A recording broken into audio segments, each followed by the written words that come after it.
সকাল সকাল ঘুম থেকে উঠে ব্যালকনিতে দাঁড়িয়ে আছি ২ তলায়। ঘুম থেকে উঠেছি বললে ভুল হবে, সারাটা রাত ঘুম হয়নি। একে তো মেয়ের জ্বর, তার উপর ডায়রিয়া। সারাটা রাত ঘুমোতে দেয়নি। মেয়ে যে এতটা অস্থির বোধ করেছে, তার উপর আমি এমনিতেও কবে ঘুমিয়েছি ভালো করে ওটাই ভুলে গিয়েছি। মেয়েকে নিয়ে জেগে থাকতে থাকতে এখন আর রাতে ঘুম হয় না। দেখো ব্যালকনিতে দাঁড়িয়েছিলাম, প্রচুর বৃষ্টি হচ্ছিল। আর জানো তো, বৃষ্টি ভালো লাগে আমার, খারাপ লাগে না। কিন্তু যদি একটানা বৃষ্টি হয়, তার উপর যদি পানি জমে থাকে, ওটা আর ভালো লাগে না। এই বছর আমাদের বাড়িতে অনেকের অনেক ক্ষতি হয়েছে। আশিস কল দিয়েছিল, মেয়ে তখন কথা বলছিল, তো দেখো বাবাকে কি পরিমাণ আদর করছে।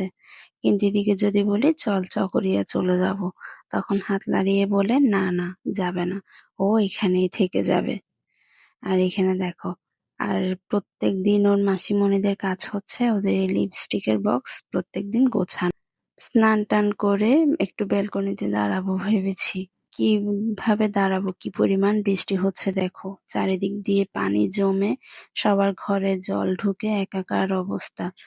পুরো আমাদের দুর্গা মন্দির, কালী মন্দির, আমার অনেক আগের ভিডিওতে তোমরা যারা দেখেছো বুঝতে পারবে, পুরো পুকুর সমান। এখানে পুরো এক গলা পর্যন্ত পানি হয়েছে। বুঝতে পারছো তো এবার কি পরিমাণ পানি। শুধু আমাদের উঠোনেই পানি আসতে পারেনি। এখানে দেখো, তখনও কি উঠোনে ভালো করে আসেনি। এখানে দেখে বুঝতে পারছো কিনা জানি না। দেখো এদিক দিয়ে আমার ভাই আসছে, ওই অবস্থায় কতটুকু পানি। আর যখন রাস্তার উপরে গিয়েছে, এর উপর আরো বেশি পানি। তো এর মধ্যে আমি তো তোমাদের সাথে ২-৩ দিনের ব্লগ একসাথে শেয়ার করছি। তো এর মধ্যে কিন্তু পানি আরো বেশি ছিল। তো মা রান্না করেছিল দেখো খিচুড়ি, আলু ভাজি আর হচ্ছে ভর্তা, মরিচ ভর্তা।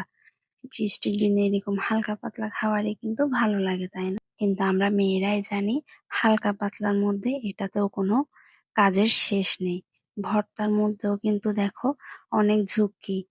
সহজে কিন্তু একটা ভর্তা রান্না করতে করতে তুমি একটা তরকারি রান্না করে ফেলতে পারবে। এখানে দেখো বিকালে আমি বসেছি একটু আলতা দিব বলে, আবার প্রান্তি এসে বলছে দিদি, দিকে আমি দিয়ে দিই সুন্দর করে। আর ওর না হাত এত ভালো, মেহেন্দির হাত, এইরকম আলতা পরানো, শাড়ি পরানো। ও গতকালের ভিডিওতে তো দেখতে পেয়েছো, ও মাকে শাড়ি পরিয়ে দিচ্ছে। কোথাও গেলে না ওই শাড়ি পরিয়ে দেয়, তারপর ও সাজিয়ে দেয়। সন্ধ্যার দিকে বাবা হঠাৎ বলল আলু পরোটা খেতে ইচ্ছে করছে। সরি, প্রথমে বলেছিল ডাল পুরি খেতে ইচ্ছে করছে। এরপর বলল আচ্ছা আলু পরোটা কর। ডাল পুরির সবকিছু নেই, তো সেই জন্য আবার আলু পরোটা করলাম। নীলুরও না আমার মতো একটা অভ্যাস আছে। বিয়ের আগে সন্ধ্যার দিকে সব সময় আমি নিজের হাতে নাস্তা বানাতাম। খুব একটা নেশা ছিল আমার, প্রত্যেকদিন নিত্য নতুন। টিউশনি যে করতাম, টিউশনি করলে আমি মানে যেদিন বেতন পেতাম ওদিনই মানে কিছু না কিছু বানাবো বা কিছু না কিছু কিনবো। তো ওরকম একটা আমার খরচের হাত ছিল। তো এখানে নীলও কিন্তু সেম, ও সন্ধ্যার দিকে নাস্তাটা কিন্তু ও বানায়।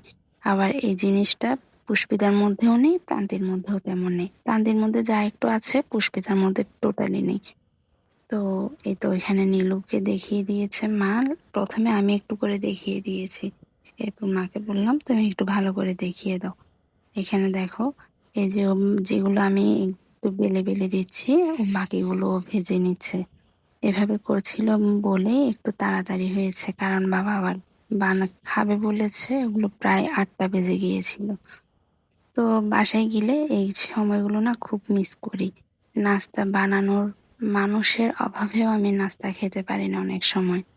এমনও তো হয় যে আমি বয়াম থেকে যে একটা বিস্কিট নিব হাতে নিয়ে, মেয়েকে নিয়ে, ওটাও পারি না। চা তো ভুলেই যাই, আমি চা এখানে আসলে খাই। তো দেখো সবাই মিলে একসাথে নাস্তা করছি। এইখানে দেখো আমার আদুরি আর ওনার মাসিমণিদের মাঝে বসে মোবাইল দেখছে। মোবাইল অবশ্য তেমন একটা দেখে না, হঠাৎ বসেছে, তো মাঝখানে বসে দেখছিল। তো ওই দিন ছিল না আর্জেন্টিনা, আমার মেয়ে তো আর্জেন্টিনার পুরো ফ্যান, মাসিদের পাল্লায় পড়ে। কিন্তু ওর বাবাও আর্জেন্টিনা আর মাসিমণিরাও আর্জেন্টিনা, শুধু আমি একটু ব্যতিক্রম করে গেলাম। আমি না খুব বেশি ব্রাজিলের সাপোর্টার। তো এখানে খেলা শুরু করার আগে এনারা হাতে মুখে স্টিকার লাগাচ্ছে। স্টিকার বলতে ওই যে লিপ লাইনার আছে ঠোঁটে দেওয়ার মতো লিপস্টিক, যেগুলো ওই কাঠের লিপস্টিক গুলো দিয়ে আকাশি কালার, সাদা কালার আর্জেন্টিনার পতাকা আঁকছে। তো খেলা শেষ হওয়ার পর এত মন দিয়ে একটা নাচ দিল ওরা সবাই মিলে খুশিতে। চলো আজকের ব্লগটা কিন্তু অনেকটা বড় হয়েছে। দেখা হচ্ছে পরবর্তী ব্লগে। সবাই ভালো থেকো, সুস্থ থেকো। ব্লগটা কেমন লাগলো জানাতে ভুলো না।